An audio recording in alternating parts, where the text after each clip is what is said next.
नमस्कार। देश के किसी भी राज्य की तुलना में बिहार का जो युवा है वह थोड़ा अधिक जागरूक लगता है। उसमें कुछ वैज्ञानिक सोच भी दिखती है और उसमें साहस भी दिखता है कि किस प्रकार सरकार से, किसी मंत्री से या फिर ऐसे किसी व्यक्ति से सवाल पूछा जाए जो जो कि जिम्मेदारी के पद पर है। तो मैं जो आपसे शेयर कर रहा हूँ ये थोड़ी बारीक बात है। मुझे आशा है कि बिहार का युवा इसको समझ पाएगा। देखिए, जब कोई चुनाव होता है तो उसमें बहुत सारे प्रत्याशी खड़े होते हैं और जो पहला और दूसरा प्रत्याशी होता है, अ, जो सही लड़ाई होती है, जो असल में लड़ाई होती है, वह पहले और दूसरे के बीच में ही होती है और इनमें एक जीतता है, दूसरा हारता है। लेकिन इनके अधिकतर ऐसा देखा जाता है क्योंकि बहुत अधिक प्रत्याशी और भी होते हैं इनके अलावा, तीसरा, चौथा, पांचवा।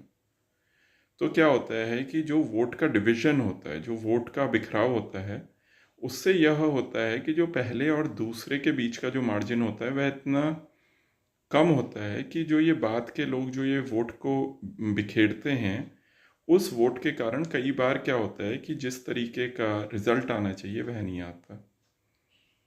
तो एक तो वोट का बिखराव करने का तरीका क्या है कि जिस पार्टी के पास पावर है और जिसके पास धन है, वह कुछ ऐसे प्रत्याशी खड़े कर दे,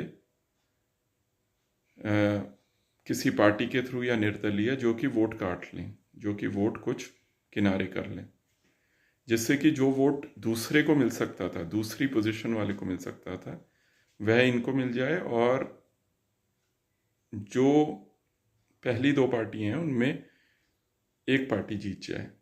दूसरा, इसमें एक और चीज यूज हो रही है, वह है नोटा। आप ये देखेंगे कई बहुत राजनीतिक रूप से सक्रिय लोग जो आपके परिवारों में हो सकते हैं, जिनको आप मानते हैं कि ये पॉलिटिकल हैं, इनका कोई राजनीतिक झुकाव है, किसी भी पार्टी की तरफ हो सकता है, वे आपको एनकरेज करते हैं कि आप किसी को वोट ना दें, आप वहां जाके नोटा दबा दें, नन ऑफ द अबव दबा दें। देखिए, नोटा से भी वोट का बिखराव होता है, क्योंकि अगर आप कुछ आंकड़े देखें तो अधिकतर जो पिछले चुनाव हुए हैं उसमें नोटा को 1 से 1.5 या 2% वोट जा रहा है किसी भी सीट में, जो कि विनिंग वोट हो सकता है। तो आपसे, युवा से ये अपेक्षा है कि आप अपने वोट को किसी प्रत्याशी को दें, नोटा में ना खर्च करें। धन्यवाद।